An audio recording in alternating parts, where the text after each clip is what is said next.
হ্যাঁ, ঘটনা হলো এটা এসআইআর ফর্ম তো নাম সব প্রিন্ট করা আছে, ঠিকানা প্রিন্ট করা আছে, যেটা এপিক কার্ড সেটা প্রিন্ট করা আছে, ফটো পুরনো যা ওতে ফটো ছিল সেটা প্রিন্ট করা আছে, এবং এমনকি এই সিরিয়াল নাম্বার, পার্ট নাম্বার যেটা বর্তমান এখন সব দেওয়া আছে ওপরে, কি সব লেখা প্রিন্ট করা। এইবার ফর্মটা ফিল আপ করার আগে ফার্স্ট একটা বর্তমান কারেন্ট ছবি এই ফাঁকা জায়গাটায় বসাতে হবে। আচ্ছা, হয়ে গেল, এটা একটা পার্ট।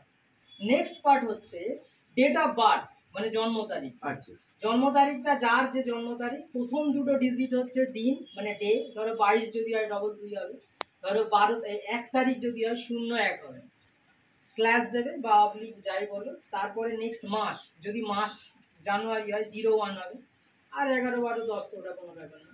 তারপরে আবার স্ল্যাশ দিয়ে সালটা লিখতে হবে, সালটা পুরো 4টে লিখতে হবে। 1998 হলে না 1998, 2002 হলে 2002 বা 13 যা আছে। তারপরে আসছে আধার নাম্বার, সেকেন্ডটা। আধার নাম্বারটা মানে অপশনাল, কেউ চাইলে দিতে পারে, না চাইলে কোনো ব্যাপার না, এনে জোর করা নেই, আধার অপশনাল দিতে পারে। তারপরে আছে মোবাইল নাম্বার, মোবাইল নাম্বার কিন্তু ভাইটাল, মোবাইল নাম্বারটা অবশ্যই প্রত্যেকেই মোবাইল নাম্বারটা বসাবেন। এই কারণে বসাবেন, বসালে কি হবে, মেসেজ আসতে পারে বা কি স্ট্যাটাস সেটা জানাও যেতে পারে। হ্যাঁ, অনেক সময় সার্চ করে স্ট্যাটাস জানা যায়, সাদিকও ভালো জানো, তাহলে সেই স্ট্যাটাসটা জানা যেতে পারে। তারপরে হচ্ছে ফাদার নেম, বাবার নাম আছে তো বাবার নামটা লিখবে। তারপরে হচ্ছে বাবার যে ভোটার কার্ডটা, যে নাম্বারটা আছে, যেমন কারো WB পুরোনো কার্ডই আছে সেটা হবে, নতুন তো পাল্টে গেছে অনেকে, তো সেইটাই হবে বর্তমান যেটা আছে। নেক্সট মায়ের নাম, মায়ের নাম যা আছে। তারপরে মায়ের যে এপিক কার্ড যে নম্বরটা দেওয়া আছে সেই নাম্বারটা থাকবে এখানে। নেক্সট যদি বেটা ছেলে হয় তাহলে তার স্ত্রী বইয়ের নাম লিখবে, এবং তার পরের লাইনে সেই স্ত্রী কি হবে মানে বইয়ের এপিক নাম্বারটা লিখতে হবে। এবার যদি মেয়ে ছেলে হয় তাহলে স্বামীর লিখবে, স্বামীর এপিক কার্ড হবে। এটা হলো একটা পার্ট, হয়ে গেল কমপ্লিট। সবার বোঝা গেছে নিশ্চয়। নেক্সট এখানে দুদিকে দুটো আছে, দুদিকে দুটো। এবার চলে যাবে 2002 যে পাতাটা বার করবো, সেইখানে নিজের নাম যদি থাকে তাহলে নিজের নাম যেমন আছে, যেমন ভুল থাকলে ভুল, আর যা আছে ঠিক নিজের নাম, এপিক নাম্বার পুরনো যা ছিল, এখন অনেকের পাল্টে গেছে, তখন যা এপিক নাম্বার ছিল সেটা, তার নিচে হবে বাবার নাম, বা যদি রিলেশন স্বামী হয়ে থাকে সেই 2002 যা, ধর 2002 স্বামী লেখা আছে তাহলে স্বামী লিখবে 2002 যেমন আছে। তারপরে যদি রিলেশনশিপ স্বামী হলে স্বামী লিখবে, বাবা হলে বাবা লিখবে। তারপরে ডিস্ট্রিক্ট তো একই আছে, ডিস্ট্রিক্ট চেঞ্জ হয়নি।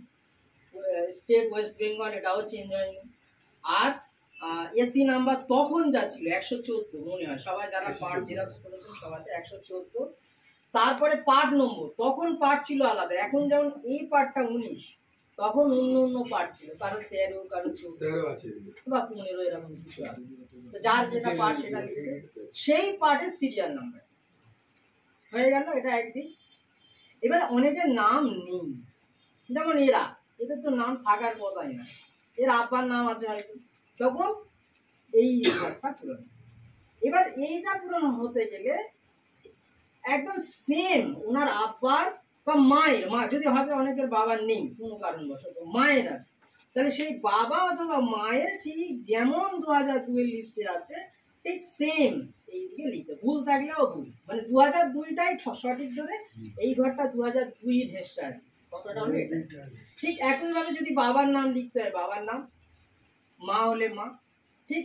তারপরে আছে এপিক নাম্বার, যা নাম্বার তখন ছিল। রিলেটিভ, বাবা হলে সেটা লিখবে বাবা, তার মা হলে মা। তারপরে হচ্ছে জেলা, পশ্চিমবঙ্গ, তারপরে জেলা আছে যেমন দক্ষিণ 24 পরগনা, তারপরে পশ্চিমবঙ্গ, তারপরে 114 তখন গার্ডেন ছিল।